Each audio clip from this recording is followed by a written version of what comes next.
Assalamualaikum warahmatullahi wabarakatuh. Bagaimana kabarnya hari ini anak-anakku semuanya kelas 7? Insya Allah dalam keadaan baik semua ya, dan sehat selalu. Oke, pada pertemuan kali ini kita akan mempelajari ilmu pengetahuan alam. Nah, untuk materinya pada pertemuan kali ini kita akan melanjutkan ya di semester 2 ini. Yang pertama, kita akan mempelajari mengenai sistem organisasi kehidupan. Oke, untuk sistem organisasi kehidupan makhluk hidup, nanti cakupan materinya itu ada sel, ada jaringan, ada organ, ada sistem organ, dan organisme. Oke, untuk yang pertama kita langsung saja ke slide berikutnya. Nah, ini adalah konsep organisasi kehidupan.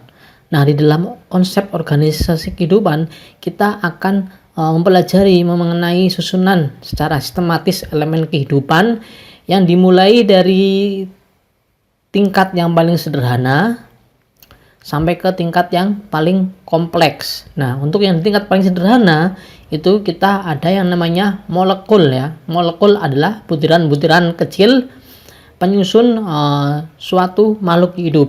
Nah, dari kumpulan molekul itu maka akan terbentuk sel. Nah, sel ini adalah satuan terkecil dari suatu makhluk hidup. Dari sel ini akan membentuk menjadi jaringan. Nah, untuk jaringan ini adalah kumpulan dari beberapa sel yang mempunyai struktur dan fungsi yang sama. Nah, untuk jaringan ini contohnya ada banyak sekali ya. Ada jaringan otot.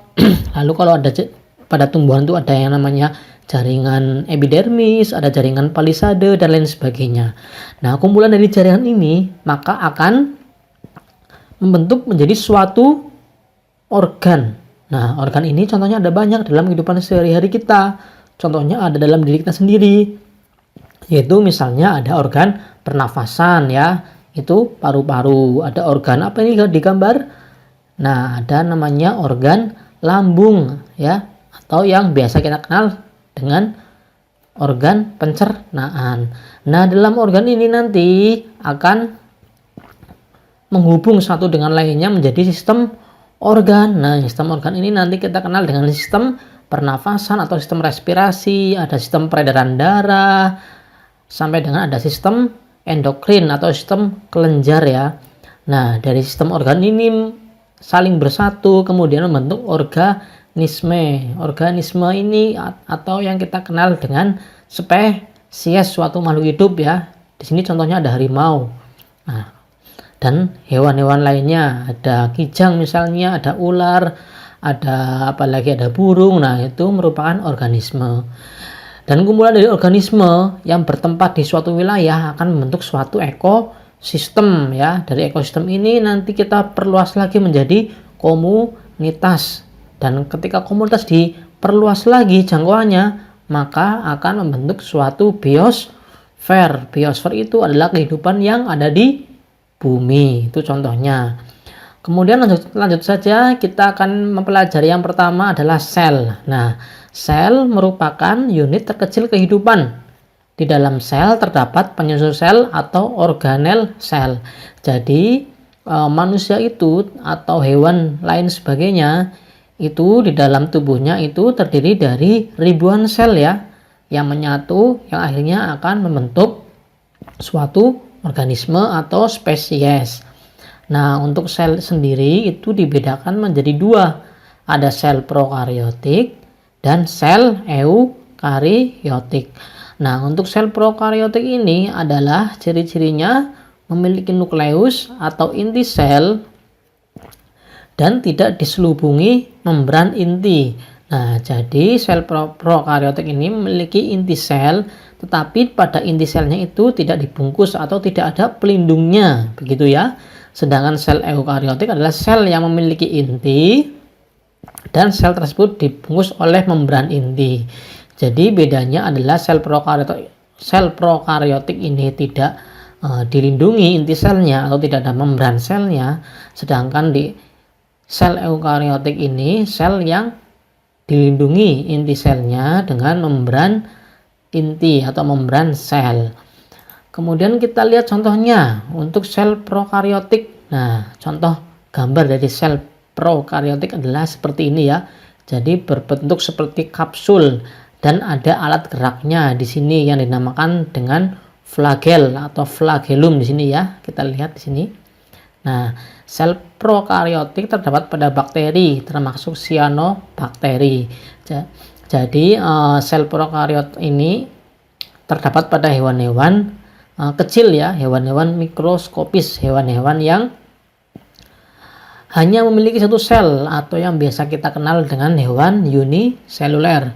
Kemudian sel prokariot strukturnya lebih sederhana daripada struktur sel eukariotik. Ya, tentu saja lebih sederhana ya, karena sel prokariot ini terdapat pada hewan-hewan yang lebih sederhana atau hewan-hewan tingkat rendah ya, hewan-hewan uniseluler.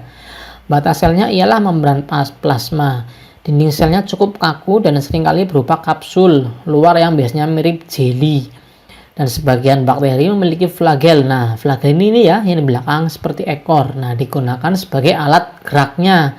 Sedangkan pili struktur pelekatan. Nah, untuk pili itu ada di samping-sampingnya, di bagian luarnya ya.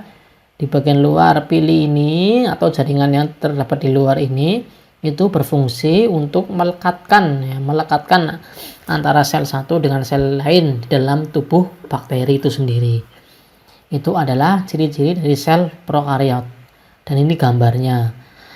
Nah, agar siswa lebih mudah memahaminya, silakan untuk para siswa bisa mempelajarinya lebih lanjut sendiri ya, dan memahami gambarnya dan dihafalkan untuk bagian-bagiannya. Kemudian selanjutnya ada sel eukariotik. Nah, ini adalah sel eukariotik. Kebalikannya ya, kalau tadi sel prokariot adalah sel yang lebih sederhana atau yang biasanya ada pada hewan uniseluler, berbeda lagi dengan sel eukariotik. Jadi sel eukariotik itu terdapat pada makhluk hidup yang bertingkat lebih tinggi atau makhluk hidup tingkat tinggi atau makhluk hidup yang multiseluler ya, hewan misalnya manusia dan sebagainya. Itu selnya sel eukariot. Nah, cirinya adalah sitoplasma dan nukleoplasma terpisah. Bahan gen di dalam inti. Mempunyai organel seperti Golgi, mitokondria, retikulum endoplasma, ribosom, dan kloroplas pada tumbuhan. Bahan gen DNA seperti pita ganda dan tersusun seperti saling melilit atau double helix. Jadi bahan gen atau sel ini memiliki pewarisan sifat atau sifat yang diturunkan yang di dalamnya terdapat DNA-nya ya, deoksiribonukleat acid ya. Oke, kemudian di sini kita lihat bagian-bagian dari sel eukariotik. Ada banyak ya bagiannya ya. Ada inti sel di tengah. Inti sel ini berfungsi untuk mengatur sel sebagai pengatur sel, lalu dilindungi oleh membran inti. Kemudian ada apa lagi di sini? Ada mitokondria. Nah, mitokondria ini digunakan sebagai alat respirasi sel. Kemudian ada retikulum endoplasma. Retikulum endoplasma ini berfungsi untuk transport materi atau transport zat ya. Kemudian ada sitoplasma atau cairan yang ada di dalam sel. Dan masih banyak lain sebagainya. Kemudian di bagian luarnya ini ada namanya membran sel. Nah, membran sel ini digunakan untuk melindungi sel atau pembentuk luar daripada sel. Kemudian selanjutnya kita dalam kehidupan sehari-hari mengenal atau mempelajari sel menjadi dua secara umum. Itu ada sel tumbuhan dan juga ada sel pada hewan. Nah, untuk bentuknya sendiri juga tentu berbeda ya antara sel tumbuhan dan sel hewan.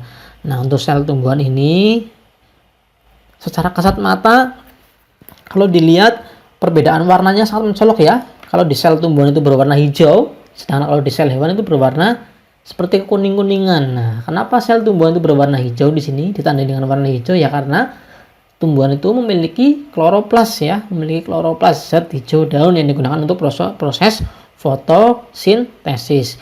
Kemudian di sini bagian-bagiannya juga berbeda ya. Kalau di bagian luar ini di sel tumbuhan itu selnya dilindungi oleh membran inti atau membran sel, maka di tumbuhan itu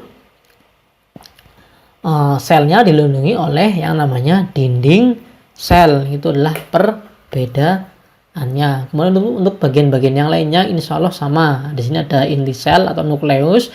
Di sel tumbuhan juga ada nukleus. Kemudian ada retikulum endoplasma di sel hewan, dan di sel tumbuhan juga sama, ada retikulum endoplasma. Selanjutnya ada mitokondria, ada vakuola, ada lisosom, ada sitoplasma, dan semuanya juga sama ya. Di tumbuhan juga ada.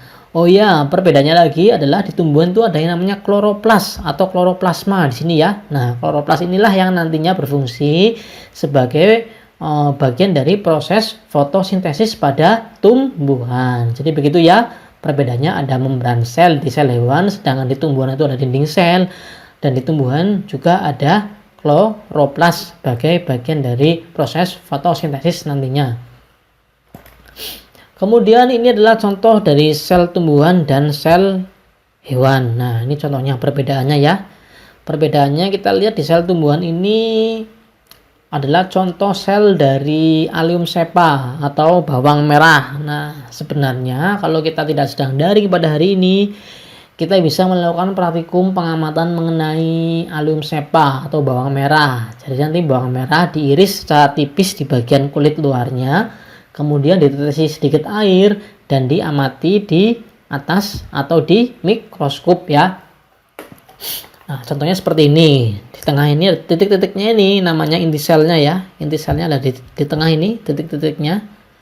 Nah, kemudian di bagian luarnya ini yang membentuk panjang ini adalah bagian membrannya, bagian membran selnya. Kemudian ada juga sel pada hewan, itu ada sel epitel ya, rongga mulut. Jadi di rongga mulut kita ini ada yang namanya sel epitel. Ini juga sama, hanya saja bentuknya berbeda ya.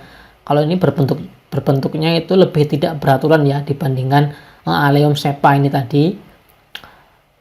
Tetapi ini sama, di sel epitel rongga mulut juga ada inti selnya di tengahnya ini ya. Di tengah ini ada inti selnya, atau yang kita sebut dengan nukleus. Nah, begitu, itu adalah contoh sel tumbuhan dan sel hewan ya. Jadi jangan lupa nanti dihafalkan dan dipahami bagian-bagian dari selnya itu sendiri, sel hewan dan sel tumbuhan. Nah, kemudian ada juga kita kenal penemu sel ya. Ini yang terakhir, kita juga butuh mengenal siapa sih sebenarnya yang menemukan sel. Nah, untuk penemu sel ini yang pertama ada Robert Hooke. Ya, Robert Hooke ini beliau mengamati mengenai struktur sel pada sel gabus. Tahu ya, sel gabus itu gabus yang biasa kita gunakan itu untuk pelindung alat elektronik dan lain sebagainya. Nah, beliau mencoba mengamati sel gabus, dan ternyata di dalam sel gabus itu sendiri, struktur sel gabus terlihat rongga-rongga yang dibatasi oleh dinding tebal yang mirip sarang lebah. Nah, jadi bentuknya sama ya, hampir mirip dengan sel pada hewan maupun pada tumbuhan. Jadi setiap selnya itu dibatasi ya, antara satu dengan yang lainnya dibatasi oleh dinding-dinding seperti ini. Bentuknya kotak-kotak, ada yang berbentuk lingkaran seperti ini ya. Ini adalah contoh sel gabus yang pertama kali diamati oleh Robert Hooke pada masa itu di tahun 1653 sampai dengan 1703. Kemudian ada lagi penemu sel lainnya, yaitu Sladen dan Swan ya, mengamati sel-sel jaringan hewan dan tumbuhan. Nah, beliau berdua ini adalah pengamat sel tumbuhan dan hewan yang pada akhirnya menyimpulkan bahwa ketika beliau mengamati bagian dari tumbuhan dan hewan, beliau menyimpulkan bahwa satuan atau unit terkecil dari suatu hewan maupun tumbuhan itu adalah sel.